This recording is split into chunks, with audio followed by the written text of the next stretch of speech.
কার জন্য কাঁদছো তুমি? তার জন্য যে তোমাকে ছেড়ে চলে গেছে। কিসের জন্য কাঁদছো তুমি? সে তোমাকে ছেড়ে চলে গেছে এই জন্য। আরে তুমি একটা বোকা যে তোমার পাশে থাকতে তোমার ভালোবাসার মূল্য দেয়নি। তার কাছ থেকে কিভাবে তুমি তোমার চোখের জলের মূল্য আশা করো? এটা নিতান্তই বোকামি। আসলে এই শহরটা মিথ্যে ভালোবাসায় ভরা। এই শহরে যে যত নিখুঁতভাবে মিথ্যে ভালোবাসার অভিনয় করতে পারবে সে ততটাই সেরা। তোমার মতো সত্যিকারের ভালোবাসাগুলোর মূল্য এই শহরে নেই। কি ভাবতেছো অতীত ভুলে যাবে?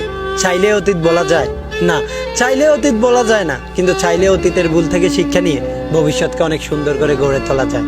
আজ তুমি যতটা সময় নষ্ট করতেছো তোমার অতীত বলার জন্য, ঠিক ততটা সময় তুমি তোমার ভবিষ্যতের জন্য কাজে লাগাও। নিজেকে এমনভাবে তৈরি করো যাতে অতীতের ভুলগুলো দ্বিতীয়বার না হয়। নিজেকে এমনভাবে তৈরি করো যাতে যেই মানুষটা আজ তোমাকে ছেড়ে চলে গেছে সেই মানুষটা তোমার জীবনে ফিরে আসার জন্য মিনতি করে আর অপেক্ষা করো ওই দিনটার জন্য যেদিন ওই মানুষটা তোমার কাছে এসে বলবে আমি তোমার লাইফে আবার ফিরে আসতে চাই। তখন তোমার উত্তর হবে निकल मेरी जिंदगी से, तेरी जैसी बहुत आई, तेरी जैसी बहुत गई मेरी जिंदगी से। सारे पेज ढीले कर दिए मेरी खोपड़ी के, मेरा मुंह मत खुलवा वरना गाली दूंगा बहुत जड़ी है। जिस पे तू मरती थी बेबी वो पपीता है, मेरे प्यार के सामने तेरा प्यार सारा फीका है। लड़कियों के साथ चेहरे होते हैं वो सीखा है, आज भी तेरे झूठे प्यार के सहारे ए बस जीता है।